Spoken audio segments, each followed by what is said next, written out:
آفتاب و مہتاب ہیں، یہ بھی اللہ کا ذکر کر رکھے گئے۔ ستارے ہیں یا پھر سیارے ہیں، یہ بھی اللہ کا ذکر کر رکھے گئے۔ زمین ہیں، آسمان ہیں، یہ بھی اللہ کا ذکر کر رکھے گئے۔ ذکر سارے کر رکھے گئے، لیکن جب خاص کرنے کی باری آئی تو آیت مقدسہ کے اندر رب فرماتا ہے وَمَا خَلَقْتُ الْجِنَّ وَالْإِنسَ إِلَّا لِيَعْبُدُونَ۔ رب فرماتا ہے میں نے جنوں اور انسانوں کو پیدا نہیں کیا مگر اپنی عبادت کے لیے۔ اس آیت مقدسہ کے اندر اللہ رب العالمین نے صرف دو مخلوقوں کا ذکر فرمایا، ایک جن اور دوسری مخلوق انسان۔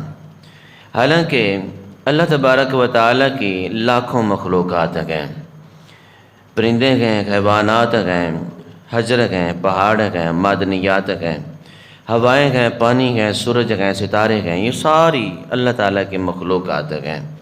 لیکن اللہ رب العالمین نے اس آیت مقدسہ کے اندر ان مخلوقات کا ذکر نہیں کیا، بلکہ دو مخلوقوں کا ذکر کیا جس کو جن بھی کہا جاتا ہے اور جن کو انسان بھی کہا جاتا ہے۔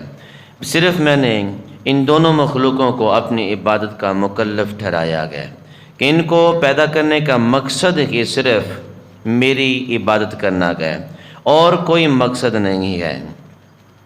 رات دی بکر اگر ہم جنوں کی بات کریں تو جنوں کی تخلیق اللہ رب العالمین نے تمام مخلوق سے پہلے کی ہے۔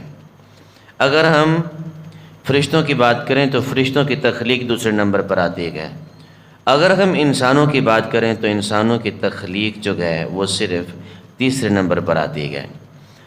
رات دی وقت جب حضرت آدم علیہ السلام کو تخلیق کیا گیا اس وقت جنات موجود تھے، اس وقت فرشتے موجود تھے۔ حضرت آدم علیہ السلام سے انسانیت کا آغاز ہوا، انسانیت کا جو وجود ہے وہ معرض وجود کے اندر آیا۔ اللہ رب العالمین نے سب سے پہلے جنوں کو پیدا فرمایا، پھر فرشتوں کو پیدا فرمایا، پھر انسانوں کو پیدا فرمایا۔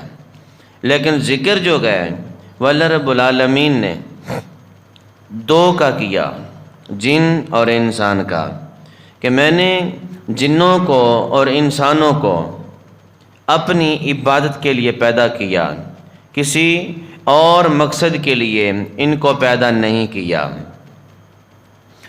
اب انسان کو اللہ رب العالمین نے پیدا فرمایا، عمر تھوڑی ہے اس کی، یہ ترقی کرتے کرتے جنات سے بھی آگے گزر گیا اور فرشتوں سے بھی آگے گزر گیا۔ ایون کہ اللہ رب العالمین نے انسانوں کو اشرف المخلوقات ٹھہرا دیا کہ اگر یہ اچھے کام کریں، اگر یہ سنبھل جائیں تو یہ فرشتوں سے بھی افضل ہیں۔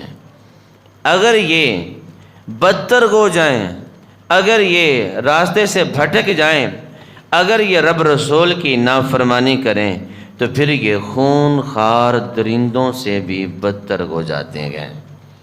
اب بندوں کے اعمال پر چھوڑ دیا، اگر یہ چاہے اچھے عمل کرے، رب رسول کو راضی کرے تو یہ فرشتوں کی جماعت سے بھی آگے جا سکتا ہے۔ اگر اپنے مقصد کو بھول جائے، مقصد حیات کو پس سے پشت ڈال دے، رب رسول کی نافرمانی کرے تو یہ خون خوار درندوں سے بھی بدتر بن جاتا ہے۔ اللہ رب العالمین کی تسبیح کرنے والے ساری مخلوقات ہیں۔ رب فرماتا ہے وَإِن مِّن شَيْءٍ إِلَّا يُسَبِّحُ بِحَمْدِهِ، کوئی چیز ایسی نہیں جو اللہ رب العالمین کی حمد و ثنا نہ کرے۔ ہر مخلوق اللہ نے اس کا ذکر کیا یا پھر نہیں کیا، ہر مخلوق اللہ کا ذکر کر رہے گا۔ شجر و خجر گئے وہ بھی اللہ کا ذکر کر رکھے گئے، نباتات گئے وہ بھی اللہ کا ذکر کر رکھے گئے، آفتاب و مہتاب گئے یہ بھی اللہ کا ذکر کر رکھے گئے، ستارے ہیں یا پھر سیارے ہیں یہ بھی اللہ کا ذکر کر رکھے گئے، زمین ہیں، آسمان گئے یہ بھی اللہ کا ذکر کر رکھے گئے، ذکر سارے کر رکھے گئے۔ لیکن جب خاص کرنے کی باری آئی تو آیت مقدسہ کے اندر رب فرماتا ہے وَمَا خَلَقْتُ الْجِنَّ وَالْإِنسَ إِلَّا لِيَعْبُدُونَ۔ رب فرماتا ہے میں نے جنوں اور انسانوں کو پیدا نہیں کیا مگر اپنی عبادت کے لیے۔ ذکر سارے کرتے ہیں، ذکر سارے کر رہے ہیں، لیکن خاص دو کو کر دیا